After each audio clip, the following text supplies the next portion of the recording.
Hi, this is Scott Garibay, and today we're going to talk about Dungeons & Dragons, and we're going to talk about Jankly to you, good sir. So, Dungeons & Dragons Honor Among Thieves, what a beautiful film. We're kind of basking in this sorrowful glow of this beautiful, incredibly well-crafted film that was critically acclaimed and consumer acclaimed. Like, essentially, you know, if you were going to go to Las Vegas and put a line down, right, and you just spin around and throw a foam rock at somebody and put them in front of this movie and watch it, there's a smile on their face at the end of the movie. Almost certainly. Like, everybody who saw this movie loved it. The problem was no one saw it, right? It came in just slightly over $200 million. It was a commercial. It was a massive, massive commercial failure. Do not get it twisted. There's a bunch of weird commentary going out, mostly from ignorance, right? But if you know box office, you know this was a huge commercial failure. So it's a very strange film. Huge commercial failure, massive critical and consumer success, right? Which is, you do not see this often. It is extremely rare, right? For there to be a great movie that nobody wants to see. It's so bizarre. But Zenk Yendar is played by Regé-Jean Page, and he plays this powerful paladin, an incredibly powerful paladin, who is just a joy to watch in the movie. And in his introduction scene, he comes across a dragonborn vagabond, right? Now, and it looks like this person, you know, this dragonborn does not have a home, nowhere they can go. They're literally sitting in the dirt, and Zenk Yendar comes by and stoops down, right? Looks him right in the face, gets on his level, and just sprinkles coins into his hand without a second thought, right? And the Dragonborn Vagabond says, Jankly, right? And there's a little bit of humor there, but it's a really beautiful scene because so then Zenk Yendar takes his hand in both of his hand and just kind of squeezes the coins into his hands like, these are yours, these are mine, no longer mine. What's mine is yours, right? And then he says, Jankly to you, good sir. He says, Jankly to you, good sir. And today I want to talk about the good sir part. So I'm an evangelical Christian, and I'm a member of the Dungeons & Dragons community, right? And the reality is, I'm really fascinated with the D&D community, with Dungeons & Dragons, because I believe Gary Gygax created something that's secular that can do much of what evangelical Christianity does. I know I've shared evangelical Christianity with you many times, no less than a dozen times, right? I told you exactly what the path to salvation is. None of you ever take it, right? Like, you're like, no, hot place is good for me, right? Like, and so I'm in this position where I'm like, okay, I'm in these two communities. I'm an evangelical Christian, and I'm also part of the D&D community. And I'll tell you right now, like, 99 times out of 100, the D&D community is so far behind the evangelical Christian community in doing anything, right?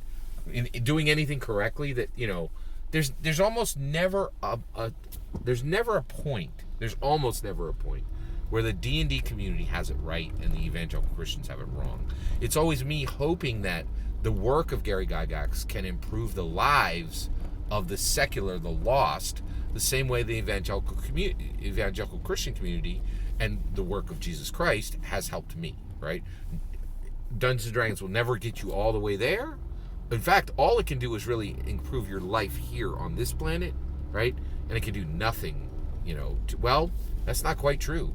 There are a lot of atheists and agnostics who may actually think much more deeply about religion just because of Dungeons & Dragons. So I even think that Dungeons & Dragons gives you a better chance of becoming an evangelical Christian. So I think there's value in that.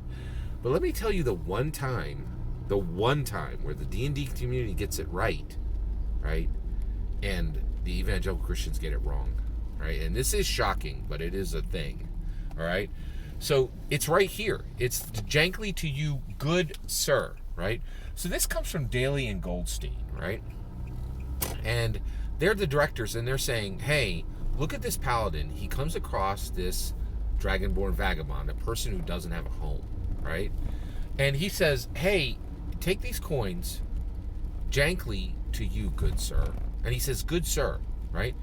Now, here's the thing, right? The D&D community, represented here by Goldstein and Daly, are saying, when you come across someone who doesn't have a home, right? Why are they there? Well, I can tell you right now, to my shame, the vast amount, I have this discussion every 3 months, right? Maybe every 6 months. And I'll be in some small group somewhere, or I'll be in like, some church discussion, or I'll go to some conference, and some Christian, evangelical Christian, will be like, well, of course I don't give money to homeless people. And I was like, wait, what now? What'd you just say?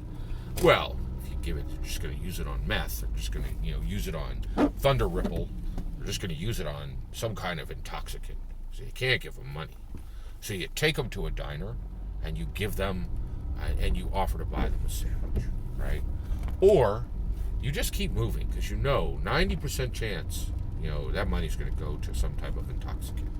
And this is very prevalent in the evangelical Christian community. It is absolutely disgusting, and it is completely non-biblical, right? The reality is, if you come across somebody who doesn't have a home, and it says right in the Bible, help people who ask for help, right? Give your tunic, right? Like, it is very clear in the Word that you help the needy when they ask. It is incredibly clear, right? Says it again and again and again in the Word, right? But there's this disgusting, horrible, idea in Christianity that we can judge someone who's asking us for help. No question, right? There's a possibility if you help someone who does not have a home, they may use it on something that you did not intend that money to be used for. But that's not between you and them. That's between them and God. You have an opportunity, right? The Bible is saying, help the needy, right? It says it flat out, right?